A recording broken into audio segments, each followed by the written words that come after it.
우리 좌우로 앞뒤로 인사하시겠습니다. 잘 되고 있습니다. 하나님은 당신을 사랑하십니다.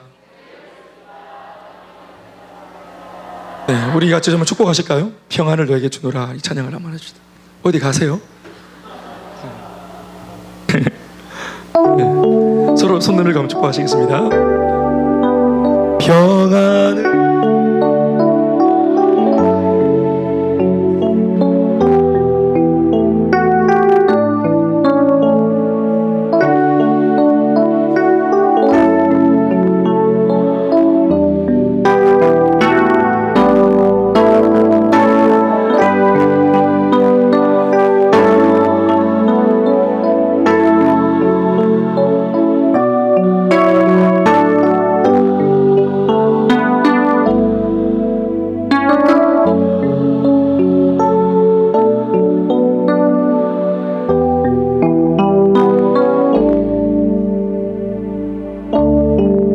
한 번 더 우리 새 가족들에게도 평안.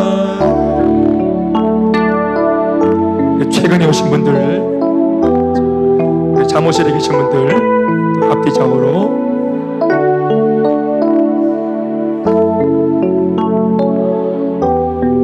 우리 여덟 청소년들에게도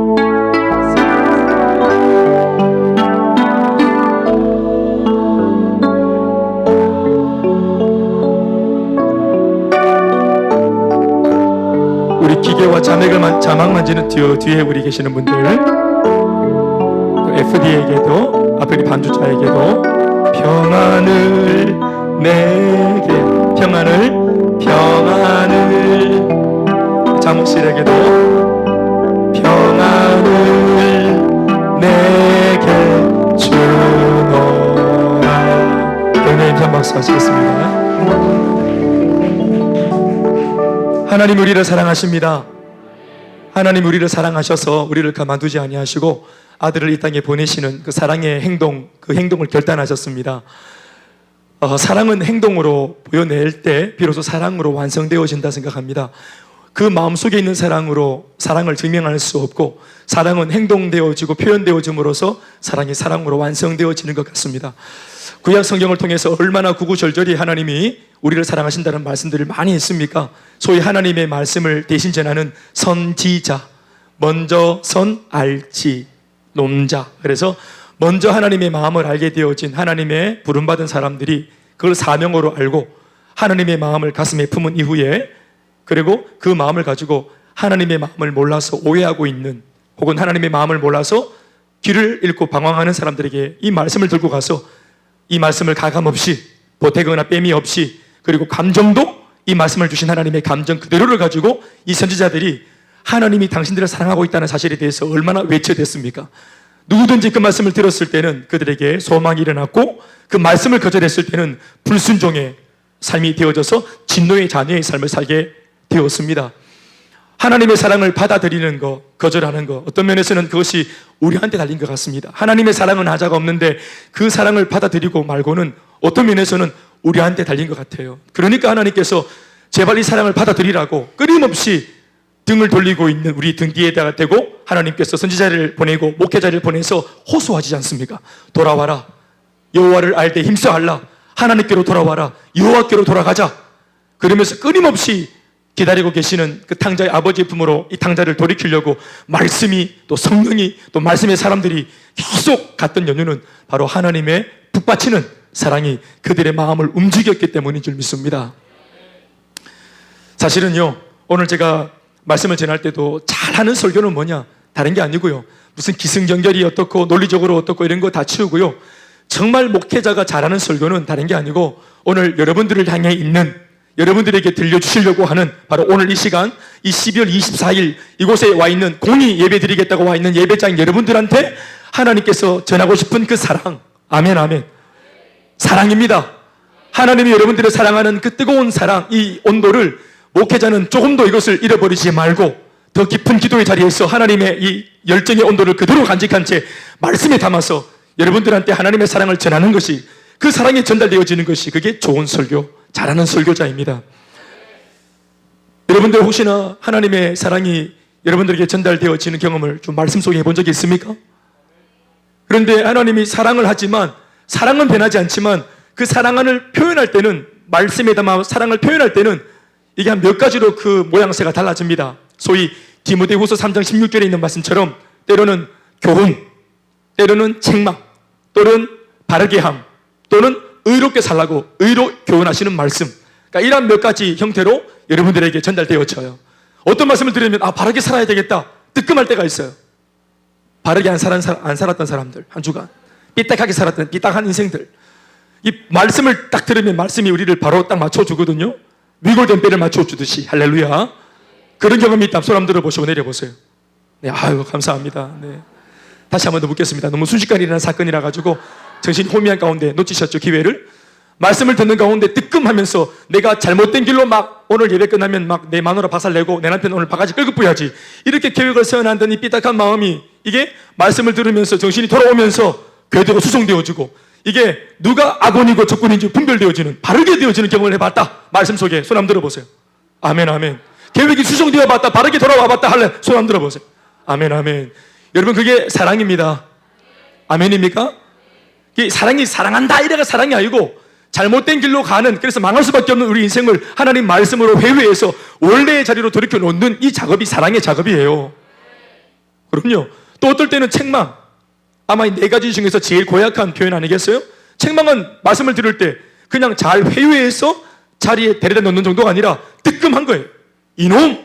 하면서 갑자기 뭔가 막 뒤통수 한 대 얻어맞은 것 같은 쿵 하는 그런 어떤 긴장감이 오면서 깜짝 놀라면서 손에 들고 있던 거 갑자기 팍 놓으면서, 이게 이제 뭔가 감동이 와가지고 내가 스스로 자발적으로 동의가 되어져서 놓아야 되겠다 이런 게 아니고, 너무 순식간에 강하게 철퇴를 얻어맞는 것처럼 이게 막 충격이 오는 바람에 이놈! 가라사대! 이러는 바람에 나도 모르게 일단은 죄 짓고 있던 것들 놓고 보는 거, 이거 책망. 이 말씀을 들을 때는 막 부끄럽기도 하고 쑥스럽기도 하고 숨고 싶기도 하고, 조금 더 삐딱하면은 목사님이 말씀으로 나를 친다 해서 이런 거, 이런 종류의 말씀이 뭐 책망이라는 말씀인데, 경험이 있다 손 한번 들었다 내려보시겠습니까? 얼마 없으시네? 한번 다시 한번 해보세요. 정직하셔야 됩니다. 여기가 예배 자리인데 한 번 더. 그런 경험이 있다. 책망을 나는 들으면서 책망 속에 하나님의 사랑을 느낀 적이 있다. 내가 책망을 들어야 할 정도로 내가 강한 사람이고 기질이 강한 사람이니까 난 좀 꾸준함을 들어야 정신을 차리는 입장에 있다. 그래서 나는 책망을 좀 들은 편이 있다. 손을 하나 둘 셋. 네, 더 많아졌네요. 또 바르게 함과 또 교훈과 바르게 함과 또 책망, 또 하나는 뭐가 있어요? 하나님의 말씀을 딱 듣는 순간에 불의하게 살았던 내가 정신이 딱 들어오면서 의롭게 살아야 되겠다. 삶이라고 하는 것은 모름지기 좋고 싫음으로 사는 게 아니고, 아무리 그러더라도 틀리더라도 하나님 기뻐하지 않더라도 내가 좋으면 되지 뭐 이러고 살았던 그런 마이웨이 인생에서 내가 아무리 좋아도 하나님이 그러다, 그건 틀린 거야 하면은 그걸 거절하고 멈출 줄 아는 그런 어떤 하나님의 어떤 인도를 말씀 속에서 나는 경험한 적이 있다. 그게 사랑이다. 손 들어보세요. 하나 둘 셋. 그렇군요. 그래서 하나님이 의롭게 살게, 그 말씀을 따라갔더니 나는 의로운 사람이 아닌데 그 말씀을 따라갔더니 제법 내 삶이 뭔가 이전과 다르게 정의롭고 또 뭔가 좀 성스럽고 경건한 삶이 되어졌더라 하는 그런 경험이 있으시죠? 저도 그런 것 같아요. 저는 성인이 아니거든요. 세인트. 저는 목회자들은 뭐 이 땅에 누구나 다 마찬가지겠지만, 목회자가 누가 천사가 있겠어요? 누가 그런 사람이 있겠어요? 누가 그렇게 신령한 사람이 있겠어요? 똑같은 사람인데. 그러니까 우리는 본질적으로 저 같은 목회자는 성인이 아니고 세인트가 아닌데, 우리는 성직, 거룩한 일을 하고 있잖아요. 그러니까 여기서 오는 그런 여러 가지 괴리감과 충격들이 제 안에 있는 겁니다. 그러니까 이게 말로 못하는, 이거는 이제 사역자만 느끼는 고충이에요. 분명히 제가 하는 사역을 통해서 영혼도 구원받고 사람이 또 회복되어지고 살아나고, 아멘 아멘. 이건 분명히 하나님만이 할 수 있는 영역이거든요. 사람을 구원한다는 거 믿으시죠? 사람은 영혼을 구원할 수 없잖아요. 오직 하나님만이 영혼을 구원할 수 있습니다. 그런데 여러분들이 복음을 전하면 여러분 때문에 구원의 역사 일어나요, 안 일어나요? 여러분들은 세인트, 성인이 아닌데 하나님만이 하실 수 있을 법한 그런 일들이 일어나요, 안 일어나요? 일어나잖아요. 그럼 여러분들이 예수입니까? 거룩한 사람입니까? 천사가 된 겁니까? 나는 여전히 부족한 사람인데 복음 잘 전하고 영향을 끼치고 집에 와서 또 대판 싸워보고 우리 이러잖아요. 그런데도 희한한 것은 쓰임받는 거예요, 희한하게. 그런 것에서 오는 충돌들. 그런데 그런 충돌들도 여러분, 이것도 우리에게 복인 겁니다. 이전에는 이런 충돌이라도 있었어요? 그냥 우리가 막 살았잖아요. 양심의 가책도 없고 회개할 거리도 없고 그냥 살았잖아요. 그런데 우리가 이제 제법 불의한 길로, 하나님이 기뻐하지 않는 길로 가려고 그러면 우리 안에서 막 용투름이 일어나지 않습니까? 그렇죠? 벌써 그렇습니까? 성숙하셨네. 들은 말씀은 많고 머리는 알겠는데 내 삶이 안 따라줄 때, 이게 이제 옛날에는 자연스럽게 지었던 죄들도 마음속에서 이제 트러블이 일어나는 거예요. 남편을 미워하니까 내 안에 있는 성령께서 말로 못하는 그런 탄식을 주시면서 이래가 되겠나? 또 부모님을 또 원망하는 마음이 들었을 때 들은 말씀이 있으니까 내가 이래가 되겠나 하는 이런 깨달음들이 오지 않아요. 이게 바로 우리가 지금 거듭났다는 증거인 줄 믿습니다. 아멘, 아멘. 거듭났다는 것은 거룩해지고 천사가 되는 것을 말하는 게 아니라 이제는 죄를 지으면 느낌이 오는 거예요. 이걸 죄의식이라고 해요. 죄의식. 죄가 뭔지 알아먹는 거죠. 아멘, 아멘. 우리가 마귀가 주는 죄책감은 없어야 되지만 죄가 뭔지, 악이 뭔지, 선이 뭔지를 구분하는 죄의식은 있어야 됩니다. 아멘이십니까? 그래야 죄를 지어도 죄인 줄 알아먹고 회개하고 돌아올 수 있죠. 이것이 하나님의 사랑인 줄 믿습니다. 그런데 조금 제가 사설이 길었는데 이런저런 것들이 다 하나님의 사랑의 표현인데요. 그런데 말씀으로 누군가를 통해서 이런 정도의 사랑이 아니라 가장 직접적이고 가장 아주 폭발적인 하나님의 우리를 향한 사랑의 표현은 바로 아들 예수님을 우리 가운데 보내주신 사랑의 표현인 줄 믿습니다. 따라합시다. 예수님은 나를 향한 하나님의 사랑입니다. 하나님이 세상을 이처럼 사랑하사 독생자를 주셨다 했습니다. 사랑이 아니었으면 아들이 올 필요가 없습니다. 사랑이 아니라면 하나님이 아들 예수님을 우리 가운데 보내주실 이유가 없습니다. 하나님이 세상을 이처럼 사랑했다는 말을 좀 더 냉정하게 말하면 뭔 줄 아세요? 하나님 아버지가 아들 예수님을 사랑하는 사랑보다 예수님하고는 비교도 안 되는 정말 산류 인생, 따라지 인생, 뒷골목 인생, 자신은 쓰레기처럼 버려져도 하자가 우리가 도저히 저항할 수 없는, 우리가 불평할 수도 없는 그런 입장에 있는 우리 인생을 하나님이 더 사랑했다는 거예요. 하나님이 세상을 이처럼 사랑했다는 말은 뭡니까? 아들을 내줄 정도로 사랑했다는 말이 뭡니까? 아들을 향한 사랑보다 우리를 향한 사랑이 더 컸다는 말입니다. 이 사랑이 더 컸기 때문에 아들 예수님을 보낼 수 있었던 것입니다. 아멘이십니까? 어떤 면에서는 아들 예수님과 우리를 맞바꾸신 거예요. 어떨 때 우리가 맞바꿉니까? 내가 쥐고 있는 것보다 저 사람 손에 있는 것이 더 가치로워 보일 때, 비슷한 정도도 아니에요. 더 가치로워 보여서 이것을 포기하고 저것을 가지고 싶은 마음이 일어날 때 우리는 내 것을 내어놓고 바꾼단 말이에요. 이렇게 냉정하게 접근해 보면 어떤 면에서는 하나님 동자에 마치 예수님과 우리를 놓고 예수님과 우리를 맞바꿀 정도로 예수님보다 우리가 뭔가 더 가치롭게 보였다는 거예요. 예수님이 하나님의 눈에. 아멘이십니까? 이게 사랑입니다. 이게 사랑에 눈멀었다는 증거예요. 하나님께서 눈이 머신 겁니다. 사랑 때문에 눈이 머신 겁니다. 아주 무모한 행동을 하신 겁니다. 사랑 때문에. 우리도 사랑할 때 왜 무모하게 행동하지 않습니까? 겁 없이 할렐루야. 하늘의 별도 달도 다 따져준다 이런 이상한 소리 찾고 그렇게 정신 나갔기 때문에 눈에 찌신 붙이갖고 그런 말 하는 거 아니겠습니까? 내 남편이 세상에서 제일 멋져 보이고 내 아내가 세상에서 제일 빛나 보이고 바로 저 여자다 했던 그 희미한 기억 말입니다.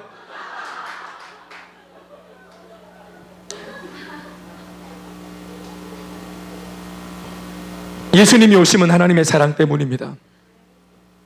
우리 인간적인 표현으로 좀 이렇게도 말해볼까요? 어떤 면에서는 예수님은 하나님께서 우리를 향한 그 지나친 사랑 때문에 그 사랑에 떠밀려서 이 땅에 오셨다고 볼 수도 있는 거예요. 그런데 하나님 아버지만 그 사랑이 충만했나? 그게 아니라 아들 예수님이 떠밀려 마지못해 사랑에 져가지고 온 것이 아니고, 신기한 거는 예수님조차도 아버지의 우리로서는 이해할 수 없는 이 사랑하심의 이 사랑 방법, 사랑하는 이 마음, 이걸 아들 예수님이 알았다는 거예요. 그래서 기꺼이 하나님과 동등됨을 스스로 취할 것으로 여기지 아니하시고 스스로 자기가 종의 형체를 가져서 이 땅에 인간의 모습으로 내려오셨다고 말씀하셨어요. 예수님의 선택입니다. 아멘이십니까? 하나님 아버지와 예수님, 아들과 아버지 간의 천상에서의 거룩한 회의를 통해서 뭔가 합의점을 찾아 아버지는 아들을 보내기로 결정하시고 아들 예수님은 기꺼이 이 땅에 아버지의 그 마음을 가지고 내려와서 죽으시기로 이 두 분 간에 어떤 합의가 일어났던 겁니다. 아멘, 아멘. 마지못해 일어난 일이 아니고 이렇게까지 사랑하기로, 우리 이들을 이렇게까지 사랑해서 이렇게까지 구원하기로, 이렇게까지 뻔뻔하게 세워놓기로, 회복시키기로 하나님과 예수님 사이에 뭔가 놀라운 합의점들이 있었기 때문에 이 일이 이렇게 이루어진 것입니다. 예수 그리스도의 나심은 한마디로 말하면 하나님 아버지의 우리를 향한 사랑 때문에 예수님이 이 땅에 나신 겁니다. 오늘 설교 제목은 예수 그리스도의 나심. 오늘 마태복음 1장 18절 말씀 첫 절에 적혀 있는 그 구절입니다. 따라합시다. 예수 그리스도의 나심은 이러하니라. 첫 번째, 예수 그리스도의 나심은 성령으로 시작된 나심입니다. 오늘 18절 말씀을 다 읽어볼까요? 마태복음 1장 18절 한 목소리로 다 같이 읽어주세요. 시작. 예수 그리스도의 나심은 이러하니라. 그의 어머니 마리아가 요셉과 약혼하고 동거하기 전에 성령으로 잉태된 것이 나타났더니 했습니다. 여러분 보십시오. 오늘 이 18절 한 절만 딱 들여다보면 인간적으로 볼 때는 한 생명이, 새 생명, 소위 아기, 이 아기가 새롭게 출산할 수 있는 모든 과정들이 다 기록되어져 있습니다. 첫 번째, 건강한 여성 마리아가 등장했죠. 그리고 건강한 청년 요셉이 등장하고 있죠. 남성과 여성, 이 건강한 이런 처녀와 총각이 등장하고 있습니다. 게다가 이 처녀와 총각은 서로 눈이 맞아서 서로 사랑을 하고 있어요. 그리고 이 사랑이 극대화되어져서 구체적으로 결혼하기로 약속을 해서 소위 약혼을 했어요. 이러한 말들은 아기가 태어날 수 있는 지극히 정상적인, 인간적으로 볼 때는 한 아기가 태어날 수 있는 아주 정상적인 조건들의 조합입니다. 건강한 여성과 남성이 있습니다. 그리고 이 둘은 서로 사랑하는 사이로 약혼까지 했습니다. 그리고 약혼 후 1년 정도를 떨어져서 이 사랑의 마음을 떨어진 채로 약혼 이후에 결혼까지 이 사랑의 마음을 극대화시켜서 결혼을 하는, 1년 뒤에 결혼을 하는, 하여튼 좀 희한한 이런 어떤 유대 풍습에 이제 따라서 이 둘은 지금 떨어진 채로 서로 사랑을 키워가는 과정 속에 있었습니다. 정상적으로 결혼을 하면 이들은 부부가 되어서 동거를 하게 이르게 될 것이고, 이 모든 과정이 순탄하게 진행되어지면 사랑의 결실로 이 가정은 소중한 아기를 얻게 되는 겁니다. 이거 이상한 거 아닙니다. 너무너무 자연스러운 것입니다. 박수하고 축복해줘야 할 일입니다. 이것은 지극히 정상적이고 상식적인 스토리입니다. 이렇게 해서 가정마다 아기가 생기는 거 아니겠습니까? 그런데 이 커플 사이에 정상적이지 않고 상식적이지도 않은 희한한 사건 하나가 펼쳐지고 있습니다. 말씀 그대로를 읽어보자면 18절 말씀에 그의 어머니 마리아가 요셉과 약혼하고, 그렇죠? 마리아와 요셉이 약혼했다. 그러니까 여기까지는 전혀 문제될 것이 없고 하자가 없습니다. 그런데 그 뒤에 사건이 일어납니다.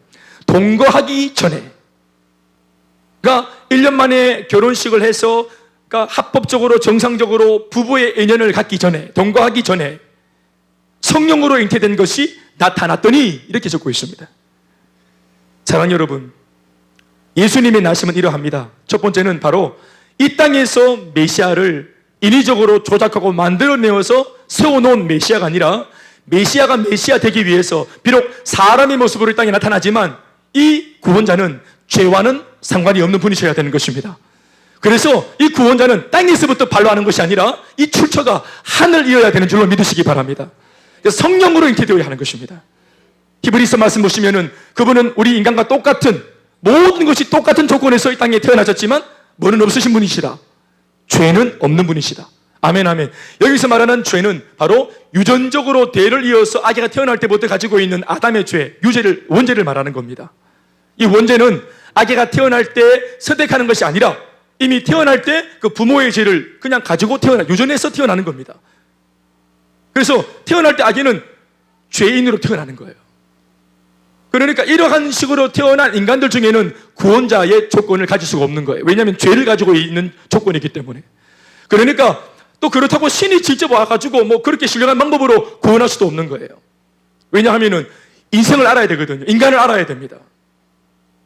인간의 이 육체로 산다는 인간의 한계가 뭔지 알고, 똑같이 시험도 당하고 고난도 받고, 그리고 몸을 입고 있는 인간을 위해서 대신 죽어져야 할 희생제물이었기 때문에 다른 조건이 아니라 인간의 모습으로 죄를 알고 계시는 분이, 죄가 뭔지 알고 계시는 분이 우리를 위해 사랑하고 이해하셔서 우리 위해 죽어주셔야 되는 것입니다.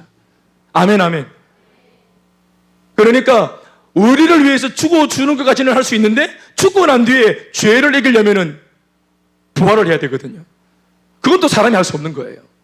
그러니까 여러분, 예수 그리스도의 나심은 성령으로 시작된 나심, 곧 예수님의 주처가 하늘 이어야 되는 줄 믿으시기 바랍니다.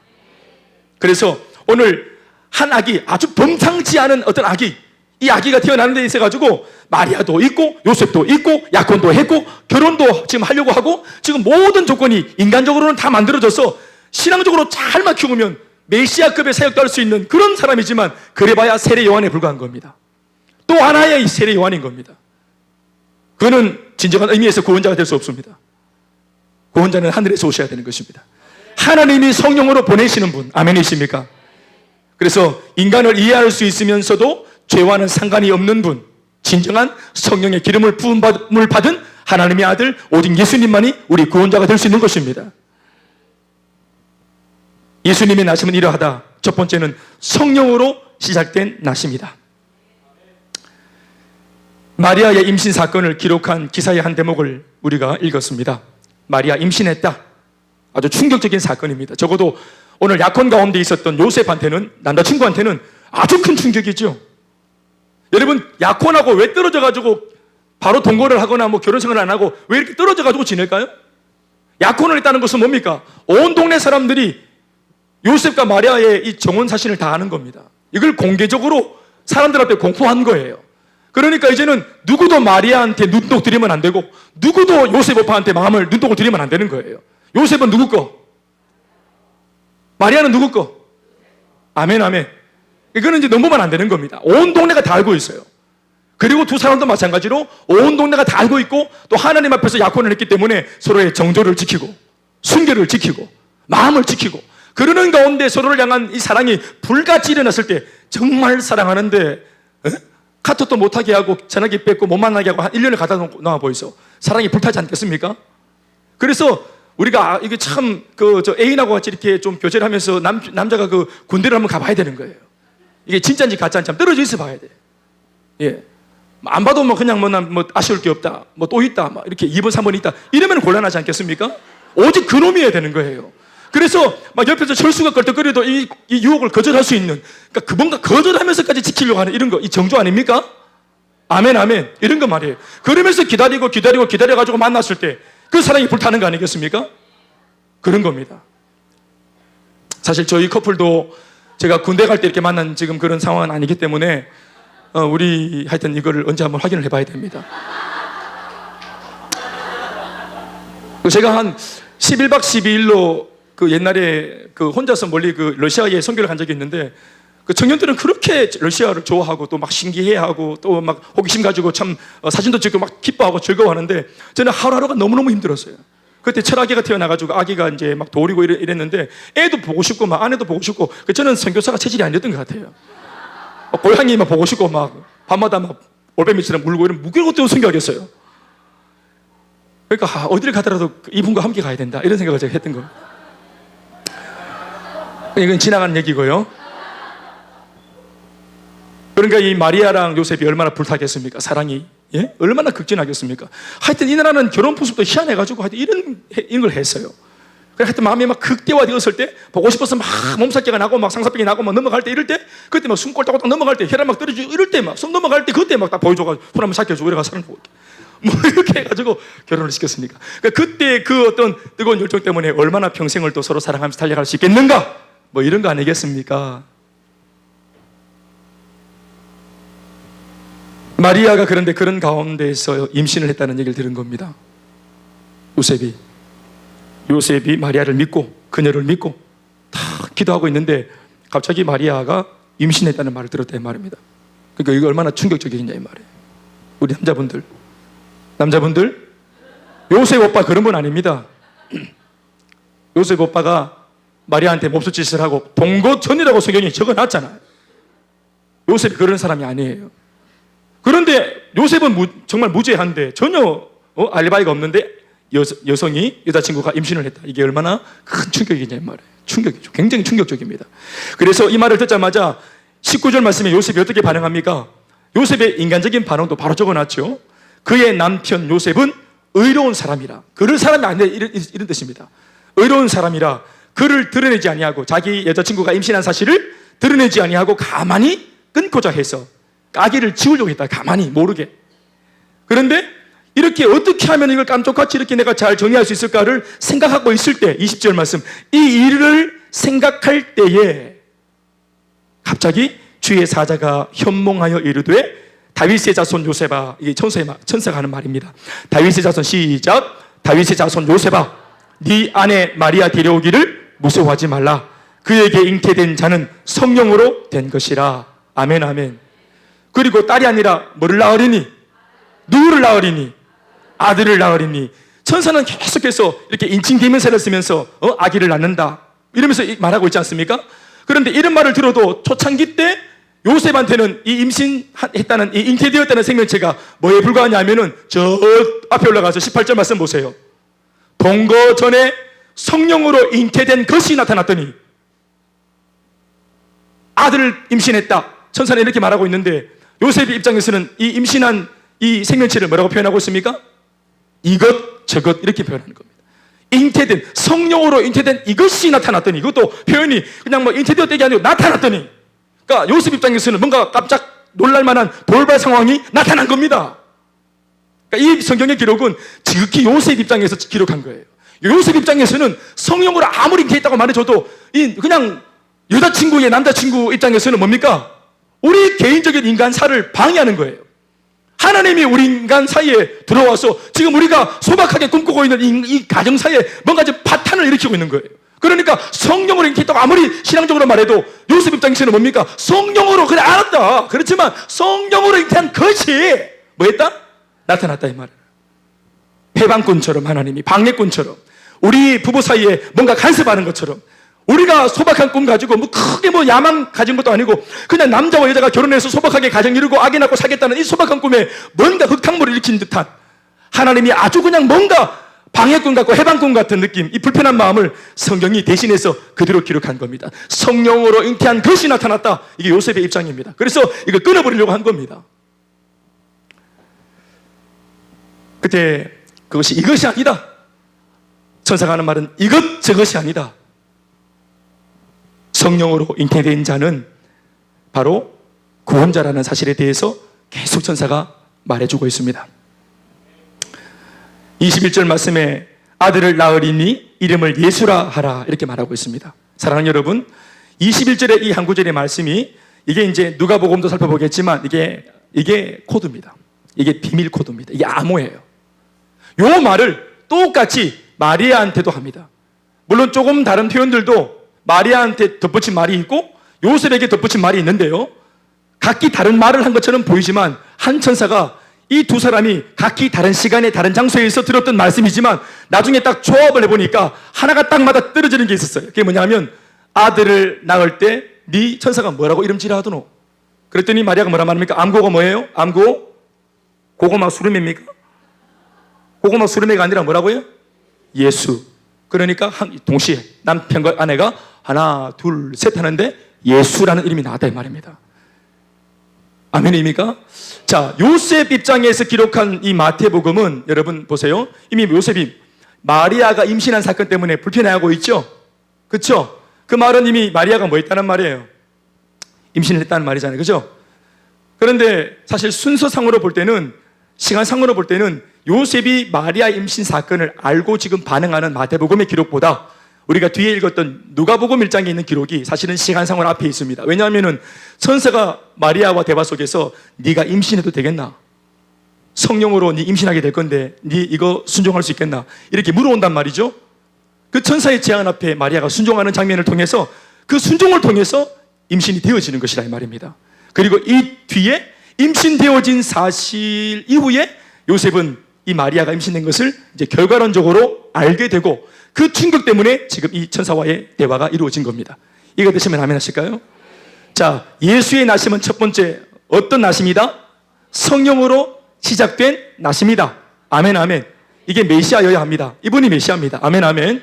두 번째는 아무리 성령께서 전체를 다 주도면밀하게 인도하고 운행하시더라도 협력하는 사람, 소위 순종할 수 있는 일꾼, 그 일꾼이 아멘으로 화답하지 않으면 이 일이 굉장히 복잡해집니다.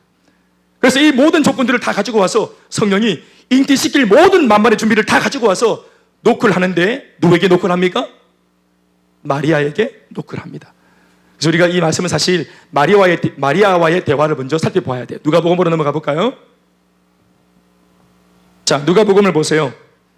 친절하게 이들이 약혼했다는 사실, 배경을 다 설명하고 있고요. 그리고 이 처녀로 지금 결혼날을 기다리고 있는, 지금 날 받아놓고 막 가슴 설레하고 있는 이 소박한 꿈을 가지고 막 지금 막 기뻐하는 이 마리아에게 와서 이 천사가 하는 말을 우리가 들어볼 겁니다. 30절 말씀에 다 같이 이제 읽어보시겠습니다. 시작. 천사가 이르되 마리아여 무서워하지 말라. 네가 하나님께 은혜를 입었느니라. 보라, 네가 잉태하여 아들을 낳으리니 그 이름을 예수라. 이게 아까 뭐라 그랬어요? 이게 아까 비밀 암호라 그랬죠? 네, 똑같은 얘기를 한 겁니다.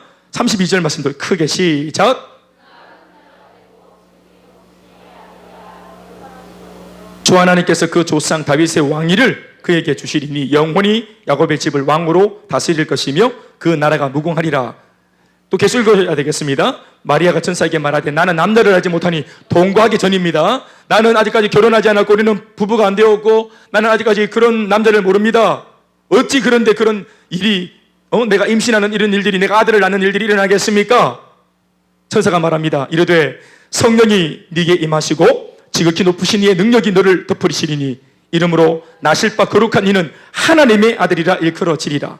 보라, 네 친족 엘리사벳도 늙어서 아들을 배웠고 본래 임신하지 못한다고 알려진 이가 이미 6달이 되었나니 대저 하나님의 모든 말씀은 능하지 못하심이 없느니라. 아멘이십니까? 자, 이렇게 딱 말씀을 드리니까 이 모든 말씀을 다 들은 마리아가 천사 앞에서 말을 합니다. 이해는 안 되고 또 내가 유익은 없어 보이고 도저히 내가 상식적으로 내가 도저히 이해할 바가 아닌데도 이 마리아가 하는 말이 뭡니까? 다 같이 이 참 중요한 말씀이죠. 역사적인 고백입니다. 이 고백이 시작. 마리아가 이르되, 다시 합시다. 주의 여종이 오니, 한마디로 말하면 나는 하나님의 겁니다. 주인이신 분이 내 인생을 마음대로 할 수 있습니다. 이렇게 말한 겁니다. 그러니까 백지수표를 하나님께 딱 드린 겁니다. 아멘, 아멘.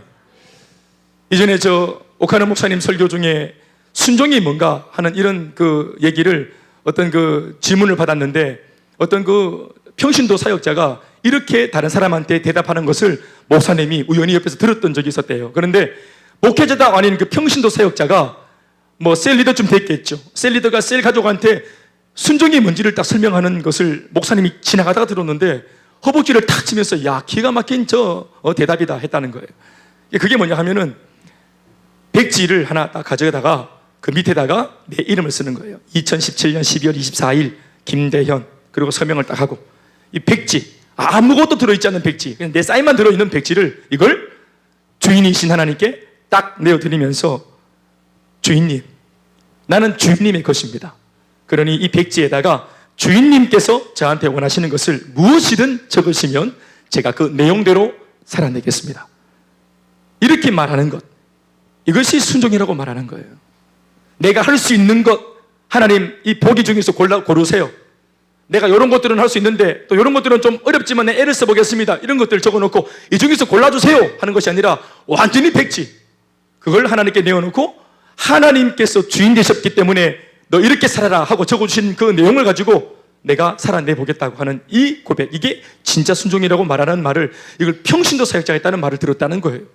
아멘, 아멘. 오늘 마리아가 그 고백을 하고 있는 것 같아요. 주의 여종입니다. 지금 이 여자가 들은 말이 뭡니까? 내 몸을 쓰겠다는 겁니다. 하나님이 네 몸 좀 쓰자, 너 임신 좀 해라, 너 아 좀 낳아도, 이 말 한 겁니다. 이게 무슨, 아무리 하나님의 말씀이지만 이게 무슨 말인지 이게 어떻게 이해할 수 있겠습니까? 우리가 믿는 하나님이 참 좋으신 아버지 하나님이신데 그분이라면은 우리 결혼이 잘 될 수 있도록 도와주셔야죠. 요셉과 내가 결혼식까지 끝까지 마음을 잘 지킬 수 있도록 떨어져 있는 그 남자 마음을 내가 알 수 없으니 성령이 오셔가지고 네 마음도 잘 다스리지만 내가 요셉의 마음도 잘 내가 단돌이 해줄게. 걱정하지 마라. 너희들 무사하게 결혼하게 될 거다. 눈에 안 보이지만 회사에 나가 있고 출근해 있는 세상에 수많은 그런 그 어떤 환경 속에 놓여 있는 네 남편 마음 내가 지켜줄게. 집에 있는 너 내도 잘하고 집안 살림 잘 살고 남들 걱정하지 마라. 이름만 해줘야 그게 좋으신 아버지 하나님 아니겠어요? 그런데 하나님께서 그게 아니라 아까도 말했지만 요셉도 마찬가지, 마리아도 마찬가지, 잘 걸어가고 있는 우리 커플 사이에 뭔가 하나님께서 회방꾼으로 끼어드는 것 같은 느낌. 이게 처자가 임신한다는 게 말이 돼요? 그러면 무슨 뭐 다른 남자를 내한테 보내준다는 겁니까? 뭡니까 이게? 마리아가 도저히 어떤 식으로 그 일이 이루어질지는 잘 모르겠는데 그냥 하나님을 믿는 신뢰함으로 고백을 합니다. 어떻게? 나는 주의 여종이잖아요. 하나님, 나 하나님일 거잖아요. 그러니까 주인 되신 하나님께서 내 인생을 쓰고 싶으신 대로 하나님의 그 말씀대로 내게 다 이루어지기를 내가 원합니다. 나를 기꺼이 쓰십시오 하고 자기 인생, 자기 스케줄, 자기 계획, 이 모든 것을 백지로 만들어서 하나님의 손에 딱 내민 겁니다. 아멘, 아멘. 여러분 상상해 봅니다. 만약 마리아가 이거에 순종하지 않았다면 어떤 일이 일어났을까요? 마태복음 1장을 열어보시면 아브라함으로부터 요셉, 예수님이 이르기까지 44대의 족보가 기록되어져 있습니다. 아브라함이 이삭을 낳고 이삭이 야곱을 낳고 야곱이 요셉을 이러면서 막 유다를 쫙 수많은 그런 이 대물림되는 사건들, 아기를 낳고 한 계보가 쫙 아브라함으로부터 쫙 44대가 열거되어지는데 이 44대의 이 가문과 계보를 이렇게 막 주구장창 구약 때부터 하나님께서 열거해 오신 까닭은 뭡니까? 마지막 결국은 누구를 이 가문에서 일으키기 위해서입니까? 예수님이잖아요. 그런데 마지막 이 단추가, 바통이 누구한테 주어졌어요? 요셉입니다. 그렇죠? 그리고 그 마태복음 1장 그 족보에 보면은 여자가 한 4분 나오는데 마지막 여성이 누굽니까? 마리아. 아멘, 아멘. 저 혼자 합니까? 마리아. 아시죠? 이 시간 그 여자가 다 누군지 다 말해야 됩니까? 예? 그 야곱의 아들 중에 유다의 그 자부였던 다말, 또 기생 라합, 그리고 보아스와 결혼했던 룻, 그리고 또 누굽니까? 마지막 여자가 오늘 나오는 요셉의 남편 부인 마리아잖아요. 네, 저 시험해 보신 거죠? 그런데 이렇게 보세요. 이 엄청난 이 세월을 거슬러서 이 믿음을 선배들이 잘 지켜줬잖아요. 개중에는 므낫세 같은 왕도 있었어요. 악한 왕. 그 므낫세 같은 악한 왕도 4년을 즉위하면서 왕에 있으면서 얼마나 못된 짓을 많이 했는지 몰라요. 이런 못된 왕도 예수님의 계보에 들어가 있어요. 그러니까 위기가 있었단 말이에요. 그러니까 이러한 인물이 있는 이유는 이 계보가 끊어질 수도 있는 위기가 있었지만 하나님의 전적인 은혜로 이 계보가 이어졌다는 것을 말하고 싶어서 이런 사람들을 넣어놓은 거예요. 할렐루야. 이 계보는 아까도 말했지만 하늘로부터 말미암은 거라 이 말입니다. 그래서 이렇게 참 사연과 사연을 이어서 내려온 이 마지막 바통이 이제 요셉과 마리아의 손에 딱 쥐어지면 이제 이것이 이루어지는데, 마지막 바통 주자였던 마리아가 자기 개인적인 욕심이나 제 개인적인 어떤 그런 이 미숙함이나 이것 때문에 나 그렇게 못하겠다고, 나는 그냥 요셉하고 결혼해서 그냥 아들 딸 낳고 내 나름대로 소박하게 살고 싶다, 쓰임받고 이런 거 난 관심 없다, 나 소박하게 예수 믿고 죽고 가면 좋겠다, 이렇게 말을 했다면 이 일이 복잡해지는 거예요. 게다가 또 지금 천사도 마리아에게 묻고 있잖아요. 의향을 묻고 있잖아요. 이걸 강압적으로 하지 않고 묻고 있잖아요. 동참해 주기를 기대하면서 의향을 묻고 있잖아요. 선택의 여지를 준 거잖아요. 그러니까 마리아가 선택할 수 있었던 거예요. 그런데 마리아가 감사하게도 자기 인생의 계획을 내려놓은 거예요. 결혼 계획을 내려놓았어요. 소민이가 결혼 계획을 이번에 내려놓고 이제 단기 선교를 결단했는데, 혹시 모르잖아. 1년 이 기간 중에 결혼도 할 수 있잖아요. 여러분, 소민이가 어디가 어땠어요? 어떤 일이 날지 모르잖아요. 혹시 또 지금 소민이한테 프로포즈 하려고 준비하고 있던 아는 이게 정천병력 같은 소식 아니었겠어요? 어머나, 어떡하나, 또 1년 기다려야 되나? 이런 거 아니겠어요? 1년 기다려야 돼, 요셉처럼. 그러니까 자기의 어떤 개인적인 계획들, 이런 것들을 처리한 거잖아요. 적어도 한 1년 정도는 백지를 만들어서 하나님께 내놓은 거잖아요. 아멘이십니까? 이게 사실 여러분, 한 구절의 말로 나는 주의 계집종이오니 말씀대로 내게 이루어지이다 이렇게 말했지만, 이 고백이 엄청난 고백입니다. 여러분들의 계획을 처리하고 하나님께, 그것도 무모해 보이는 그 일, 이게 하나도 유익이 없어요. 자, 이 말을 하면은 진짜로 이 말씀이 이루어지면 어떻게 됩니까? 지미옥 자매님, 이 마리아 배가 불러올까요, 안 불러올까요? 성령으로 잉태했다는 말은 배가 불러와야 안 불러와요? 불러와요. 진짜로 배가 이렇게 불러온다 이 말입니다. 누가 봐도 임신했어요. 자, 그러면 처자가, 온 동네가 지금 이 여자가 요셉의 여자인 거 알고 있고, 지금 약혼한 상태이고 결혼 날짜가 안 돼 있고 동거를 안 했다는 거 알고 있는데, 갑자기 마리아가 배가 불러오면 이 동네에서 돌아다닐 수 있겠어요? 이걸 아무리 싸매고 싸맨다고 이게 가라지겠어요? 이게 얼마나 개망신입니까?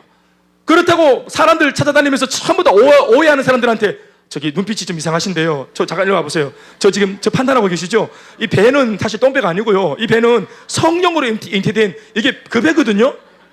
좀 회개 좀 하세요. 이게 사람 한두 사람도 아니고 마트에 갔다가 모든 사람, 동네 사람 다 쳐다볼 때 이거 막 마트면 걸어 잠그고 다 들으라 하면서 아무도 못 나간다 이러면서 이 배를 설명하겠다고. 이래가 되겠습니까? 한두 사람도 아니고 이게 말로 설명이 되겠어요 이게? 그러니까 이건 뭐 하겠다는 겁니까? 오해하면 오해 받겠다는 각오를 했다 이 말입니다. 남들이 몰라서 오해하면 오해받겠다. 남들이 나를, 내 마음 중심을 몰라서 하나님과 나와의 이 관계를 몰라서 욕하면 욕 먹겠다. 이 헌신과 결단 이후에 대가집을 하겠다. 그거였어요. 여러분, 우리가 얼마나 계산이 빨라요. 우리가 함부로 손해보는 일 하지 않잖아요. 신앙도 우리가 심지어 내가 함부로 발을 들여놨다가 내가 손해 날 것들, 내가 감당하지 못할 일들이 만약에 눈에 들어오면 우리가 얼마나 주저하고 얼마나 우리가 또 많이 재는 입장입니까? 이게 참 쉽지 않다 이 말입니다. 그런데 이해가 안 되고 유익이 없어 보이고 심지어 해로워 보이는 이 일에 마리아가 기꺼이 아멘 하면서 자기 인생을 딱 내어드린다 이 말이에요. 그러면서 성령으로 이 동정녀가 잉태를 해서 성령으로 생명체가 착상이 되어진 겁니다. 아멘 아멘. 그리고 배가 불러올 때 요셉을 만난 것 같아요. 요셉이 불러오는 배를 보면서 얼마나 충격을 받았겠어요. 저 요셉 형제님, 저 오해하지 마세요. 이 배가 지금 불러오고 있는 거 이거 임신 맞습니다. 니 지금 그 말이라고 하나? 니 아가 니 왜 정신머리가 없노? 니 뭐하려고 하니? 밤에 쏟아지지 마라 했죠 내가. 그게 아닙니다. 그게 아니고요. 성령으로 잉태를 했다고. 차라리 거짓말을 해라. 네가 차라리 이런 식으로 하면 이제 불교로 넘어간다. 니 이런 식으로 신앙 이상한 니 광신자가 이 말이 되나 이게? 남자친구가 해명이 안 되는 거예요. 그러니까 요셉이 해명이 안 됐기 때문에 낙태를 시키려고 마음먹었던 겁니다. 신앙이 아무리 좋아도 이해가 안 되는 영역이 있다 이 말이에요. 우리가 남편들이 아무리 이해가 돼도 아내가 계속 막 칠레팔레 밖에서 섬기고 사역하고 행복모임 한다고 안 들어오고 이러면 우리가 가만히 끊고자 하여, 우리 남자분들 가만히 끊고자 하여 집에 문 젓거를 잠그고 비밀번호 바꾸고 이렇게 우리 그런 유혹들이 있잖아요. 저도 이해합니다. 그런데 비밀 코드가 뭐예요? 바로 그 시간쯤 마리아가 얼마나 말이 안 통하니까 얼마나 답답해서 울었을 것 같아요. 혼자서 막 부른 배를 가지고 구석에서 막 울면서 정말 세상 사람들 다 몰라줘도 오빠만큼 알아줄 줄 알았는데 요셉 오빠 교회 오빠잖아. 교회 오빠가 이걸 몰라주면 난 어떡하나, 나 어디 가서 말을 하나 이러면서 막 얼마나 힘들어했겠어요. 하나님께 기도했을 것 같아요. 근데 하나님께서 감사하게도 똑같은 천사가 한 번 더 요셉한테 가잖아요. 근데 이 천사가 나는 문제라고 봐요. 동시다발적으로 딱 전할 수 있었는데 시간에 간격을 안 주고 좀 설명하면 좋았었는데 여자친구가 배가 다 불러올 때까지 기다렸다가 싸우고 난리가 나고 오해가 일어나고 그때까지 기다렸다가 뭐 하는지 모르겠어요 이 천사는. 할렐루야. 신방은 타이밍입니다. 신방은 타이밍이에요. 신방이 많이 늦었어요 지금 이거. 이 천사 아마 기들 다 뽑혔을 것 같아요 하나님께. 너무 늦어요. 그래 가가지고 힘마서 쓰고 말이에요. 그래 나중에 가가지고 아이고 내 입장도 있으니까 요셉 좀 들어봐라. 내 입장도 있다. 지금 천국에서 지금 내 많이 불안하다. 오늘 내 진짜 힘들다. 그래. 이거 성령이 하시는 일이다. 그리고 그 이름을 예수라고 해라. 자기 백성을 구원할 메시아다. 네 여자친구는 이 일에 마음의 문을 열고 동참한 것이다. 순종한 것이다.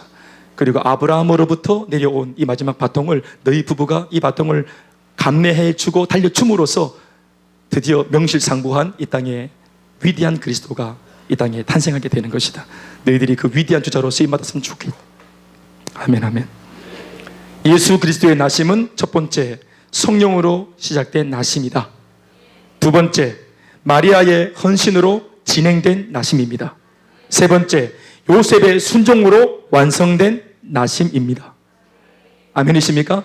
성령이 역사하시고 그래서 시작되었고, 그러나 과정 속에 마리아가 자기 몸을 헌신함으로써 이것이 진행되었고, 그리고 마무리는 요셉이 이것을 받아들이는 순종함으로써 이 예수님의 나심이 완성되어진 것입니다. 그래서 오늘 우리가 이 예수님을 바라보고 믿고 그 주님과 교제할 수 있는 놀라운 역사들이 일어난 것입니다. 아멘이십니까? 말씀 듣겠습니다. 사랑하는 여러분, 오늘 내일 성탄주의를 또 우리가 이제 놓고 있기 때문에 아마 또 예수님의 어떤 이런 이야기는 내일 한 번 더 우리 예배 시간에 듣게 될 겁니다만은, 오늘은 우리가 한 1편, 2편 이렇게 나눈다면 오늘 1편의 이야기를 들은 것 같습니다. 사랑하는 여러분, 예수님이 이렇게 이 땅에 성령으로 인해서 또 순종하는 이 부부를 통해서 예수님의 오심이 이루어진 것처럼 더불어 이렇게 와 계신 예수님이 영적으로 볼 때는 두 번째 출생이 있을 것만 같아요. 예수님의 출생이 이렇게 만들어졌잖아요. 그리고 이분은 사역을 다 완수하시고 십자가에 못 박혀 죽으셨다가 3일 만에 부활하시고 승천하셨어요. 아멘, 아멘. 그 예수님께서 우리한테 이제 뭘 약속하셨어요? 너희들이 본 그대로 내가 다시 올 것이다. 어떤 면에서는 초림의 예수님이 이러한 모습으로 또 헌신되어진 사람들을 통해서 오신 것처럼, 어떤 면에서는 재림의 예수님도 이렇게 헌신하는 많은 사람들의 순종과 헌신을 통해서 성령의 역사가 비로소 진행되거나 또 완수되어질 수 있다고 저는 봅니다. 이거 하나님이 다 하시는 것 같지만 배후에 그러나 순종하는 사람들이 있었던 것입니다. 초림의 예수님이 이 부부의 헌신을 통해 또 순종을 통해 그렇게 참 빵빠레를 울리면서 정말 그렇게 당당하게 오신 것처럼, 그 일이 이 요셉과 마리아를 통해서 이루어진 것처럼, 어떤 면에서는 이제 우리는 재림을 준비하는, 영적으로 말하면 두 번째 예수님의 이 땅의 출현, 물론 그것은 출산이란 이름으로 오지 않습니다. 그분은 이제 두 번째는 왕으로 오십니다. 완성되어진 왕의 모습으로 이 땅에 오실 겁니다. 이제 그분은 사람의 몸을 통해서 오지 않고 영광스러운 하늘 구름을 타시고 이 땅에 오시게 될 것입니다. 그게 두 번째 예수님의 이제 이 땅에서의 출현이실 텐데, 우리는 예수님의 그 두 번째 출현을 위해서 지금의 말씀을 읽었던 이 주인공과 같이, 이 요셉과 마리아와 같이 어떤 면에서 우리가 인생을 드리고 우리의 스케줄을 드리고 우리의 마음을 드려서 우리의 헌신과 순종을 통해 그것을 타고 들어오시는 예수님의 이 재림이 될 수 있도록 우리의 삶을 잘 준비하는 그런 우리가 되어지길 간절히 바랍니다. 한 가지만 더 여러분들에게 말씀을 드리는 것은, 네, 예수님이 이렇게 태어나셨습니다. 아기 예수가 나셨습니다. 아기 잘도 잔다. 아기 잘도 잔다. 여러분, 우리가 성탄절이 되면은 베이비 예수, 베이비 지저스, 아기 예수님을 묵상할 때가 참 많습니다.